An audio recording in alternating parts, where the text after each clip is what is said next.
Thanks for the continued support, everybody. Make sure you click the like, follow, and subscribe button.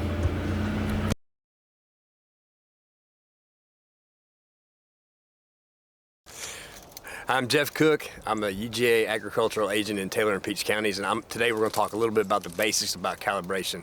Calibration is very important for a few things when you're spraying either food plots or gardens or even large agricultural fields.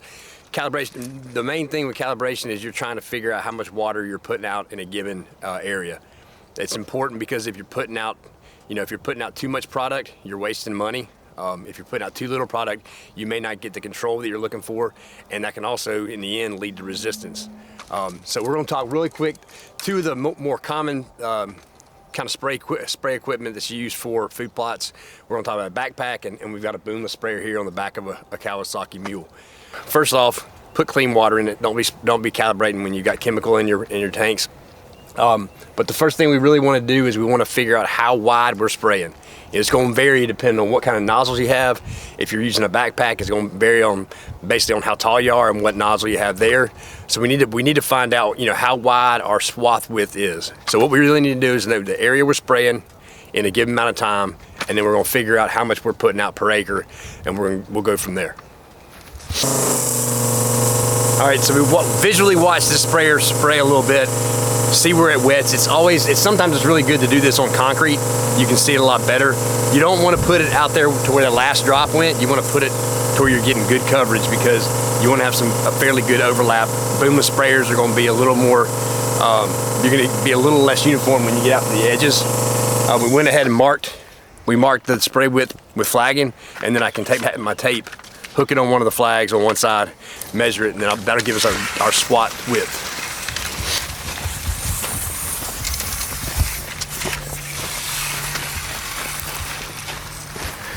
All right, so we've got 30 feet. So same thing with a backpack. Usually just lay this down on the ground. Like I said, I like to do it on concrete at the house. If I'm doing it with a brand new sprayer, because that way you can see and measure, mark it real good.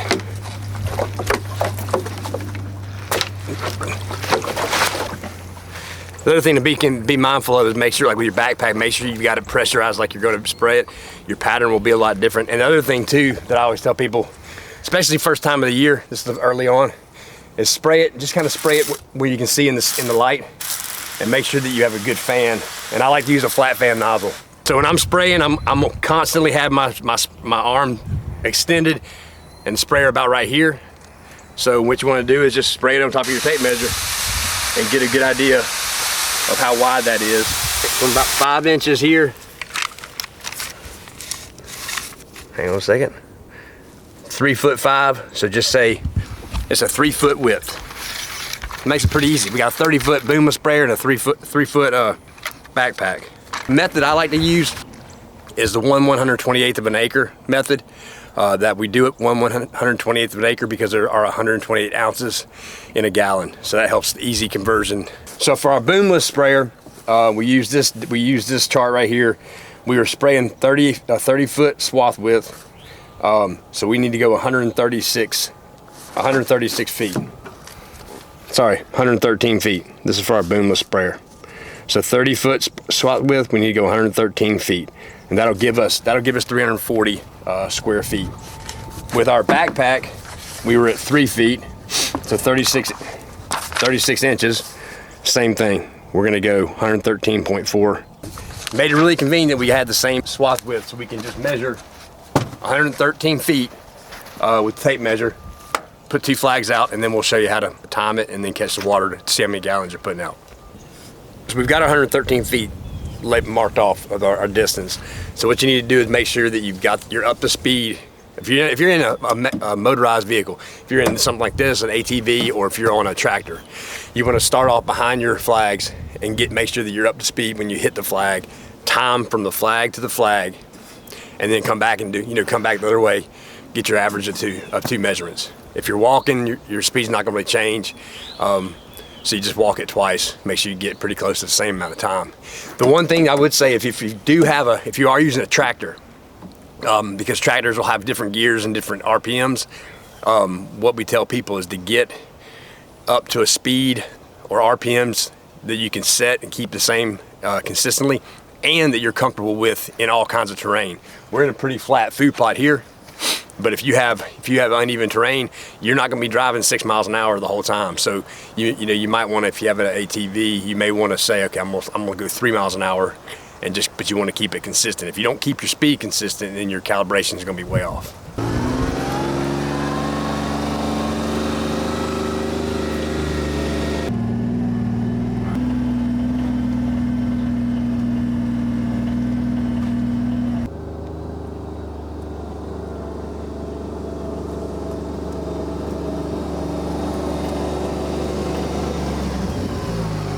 With 3 miles an hour, it took us 21 seconds. At 6 miles an hour, it took us 12 seconds. So we need to know that so we know how much time to catch water out of these nozzles, and then we'll measure it out. Same thing with the backpack. You just got to make sure that like I said, it's the same thing with speed. You want to make sure your speed's fairly consistent. So I'm gonna measure. I mean, we got it measured. I'm just gonna walk it real quick, time myself, and then I'm gonna walk it back because pumping it's not going to change anything. I'm not going to pump it while I'm going. I'm just going to walk it, and like I would be spraying, come back and we'll see how long it takes.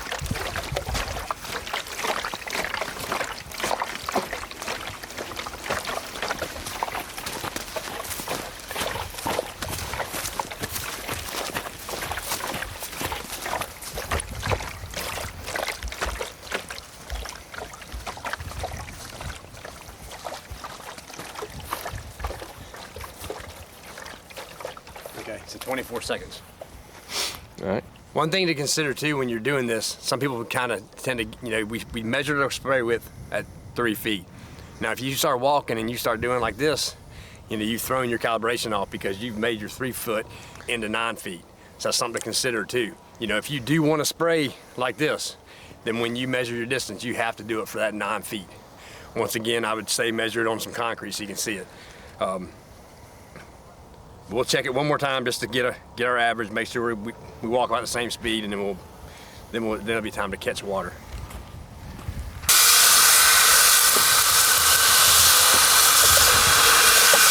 We're measuring the amount of water we're putting out with our backpack, trying to keep the pressure up. And remember, we took us 24 seconds to walk the measured distance, so we're almost there. So then all you have to do here is you measure how many ounces. Where's the ounces? There it is. How many ounces you have in this measuring cup. We're right at, take my glasses off. We're right at 7 or 8. Just say 8, we're right at 8. So 8 ounces, so that 8 ounces means we're putting out 8 gallons of water per acre. This is a 4 gallon sprayer. So it'd take 2 of these for us to put out take 2 of these for us to cover a full acre. At the pace we walked at, using this nozzle, at the pressure we had this added. So if you had something that required, if you had something you needed to put out a pint per acre, you would put half a pint in this sprayer twice, and that should cover an acre. Now, since we're doing our boomless sprayer, we've turned off one nozzle so we don't get wet. And one thing that I like to do with the boomless sprayer is I like to put my bucket down on the ground and get a piece of PVC pipe, a big piece, to cover the nozzle, because it's a pretty big spray, and that helps catch all of it without getting you soaking wet. But I'm gonna try and do it with just this jug, and I've got to do it for two timings. Remember, we did one timing at 3 miles an hour, that was 21 seconds, and then we did one at 6 miles an hour, which was 12. So we'll do the 21 seconds first, see how much water we get, and then we'll measure it in our measuring cup. So I'm gonna start, actually turn it on first, and then get my stopwatch going.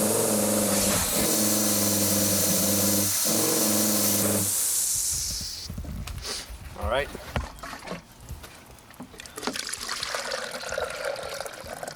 All right, so for this nozzle on this side, we caught 40 ounces.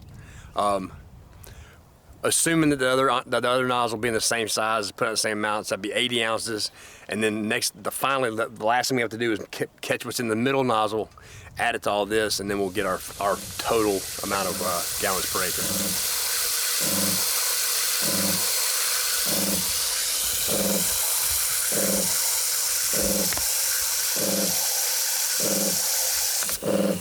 All right.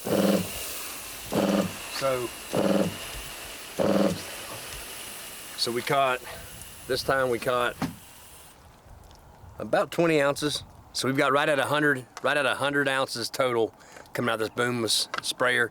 We take that, remember, and we divide that by 10. So this sprayer, this speed, that 3 miles an hour speed, with all 3 nozzles going, we're putting out 100. It's 100 ounces divided by 10. So it would be 10 gallons per acre. So you're right at 10 gallons per acre. And this being a 50-gallon tank, you could spray 5 acres with this one tank. All right, so hopefully, you know, we made some sense here, kind of explain why we do what we're doing. Calibration is really important so that, you know, when you're mixing a herbicide or any kind of pesticide, you mix it at the right rate so that you get the control you're looking for, but you also don't cause problems down the road. If you under apply, not only do you run the risk of not killing the weeds, you're really wasting almost as much time and money as if you over apply. You over apply, you spend too much money on chemicals. If you under apply, you'll be upset with the control you get. You'll also have to come back if you really want the weeds controlled. You may have to come back and do it again, so it's taking extra time. Plus, like we talked about earlier, resistance is a definite issue that can come up. So, like ryegrass in fields, especially winter food plots and even cover crops, you know, ryegrass has become a big problem because it's resistant. You can't kill it with Roundup. So, you know, making sure that we're putting the right products out at the right rate to get the control we desire and you know, and take care of that population. If you want more information about calibration, or if you have a different kind of sprayer, you can always contact your county agent. You can look them up. Every county just about has a county agent. And also you can look up any of our spray guides, or you can look up the Georgia Pest Management Handbook. All of the charts for calibrating sprayers, your conversion charts and things like that are all in those books that you can look at and download online. It's very helpful. You know, like I said, it saves, in the end, it saves time, it saves money, and helps you, you know, do a better job managing your food plots and just managing your land.